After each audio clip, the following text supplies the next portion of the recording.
So it's actually going to be two fight breakdown series going on at the same time. The Evander Holyfield versus Riddick Bowe in boxing. And this is one of my favorite MMA fights between two of my favorite MMA fighters, Cory Sandhagen and Petr Yan. This first part of the breakdown is going to be going on as I'm creating everything else and also creating other content unrelated to these two fights. But I want to introduce the first time I'm really using the archetypes. So I talked about archetypes and stuff like that, but I'm actually going to use them and I'm going to explain them right now. Let's go. Cory is primarily a pick-apart sniper, which means he wants to control range. He has good stamina, really good elusivity, really good footwork, one of the highest IQs out of all the archetypes. And pick apart basically meaning he's sniping from range, throwing single shots and kind of just like attacking body parts, whether it be the leg or the head or the body, anything like that. And then Yan is somewhat of a hybrid hunter. So he's a mix of a high output hunter and a heavy-handed hunter. So he's a good mix of both, which means he has good one-punch power. One of the better chins out of the archetypes, really good stamina, good timing. He can overwhelm the opponent because he's a hunter, so a lot of pressure, and he does good in the later rounds, especially Yan. That's what he's known for.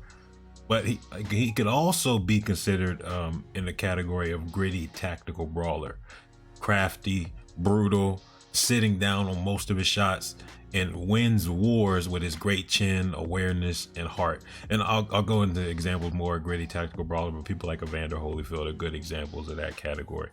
But we'll go into more detail in the future. Look out for that video probably dropping at the same time as this vid or a day later. But let's get into this analysis.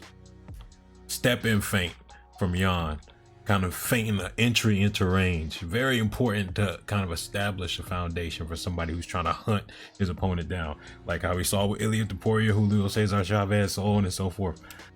He's giving them like different landmines, different threats if Yan wants to cross that barrier into range. So one is a jab. He sees Yan kind of like a stutter step, a little bit kind of faint, and he looks for that jab. And then Yan tries to enter in the range again. Leg kick. So he's giving them different options, different pieces of offense.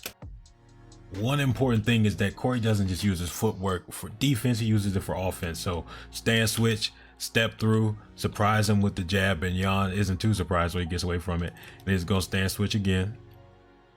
And then the next time he switches, he's gonna try and look for a counter right hook, but he gets caught with a leg kick. But he's using the stand switch to kind of disguise his offense.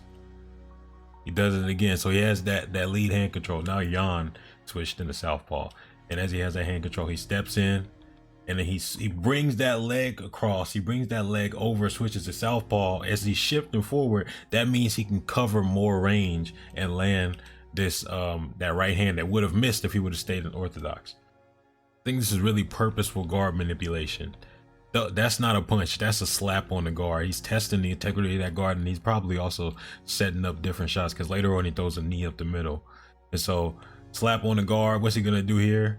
He's gonna try and grab a hold of both of those hands. He's gonna try and slip something underneath. I think he was looking for an uppercut. So he's really trying to put that guard in positions, keep him glued there so he could work within the openings. And a lot of Cory's feints are kind of like this little step in feint himself, and so that disguises when he really tries to step in. And Yan, he's kind of confused. He doesn't know exactly what offense is coming his way, so he just kind of focused on defense. And as soon as Cory is trying to exit range, Yan gets control of that hand, so he has range now. He knows where he's at and throws that left overhand.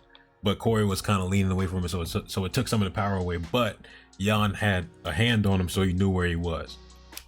But then this is what makes Yan so entertaining, is that he won't just sit there and take the shots. After he waits a certain period of time, he has great timing. He's gonna come out of that shell and throw some big shots, and he clobbers Cory upside his head, a little bit on the back of the head, but that's Cory's fault, so it is what it is. The importance of moving with your punches. The first jab misses by a mile, but the left hand just barely misses because he stepped through with the left. He's not just stationary punching, he's moving with him.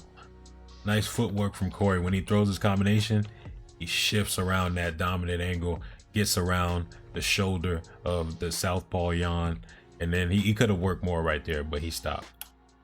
Again, Yan does it. He's getting touched with a couple of shots. Most of them landed on his guard, and it's like a catch and counter. Yan is a master with catching counters, even though I don't know if this technically counts as a catch and counter, but he catches it on the guard, answers back, with a kick to the body, and it's clean. And then Cory tried to line him up right here. Again, that's not a punch, that's a slap. That's just guard manipulation. He's trying to get either his guard going in a certain direction or to get his body moving in a certain direction to slip. And as he gets him flowing down, he tried to time him with that knee. He tried to line him up right there, but Jan is a different kind of beast, so it is what it is. This is a great move from Jan as he brings his hand around in a slapping motion, looking like a hook, which makes Cory want to lean back out of the way. As he leans back, weight stuck on the leg kick, and then stabs the body with that teep. That's a hurt. That hurts.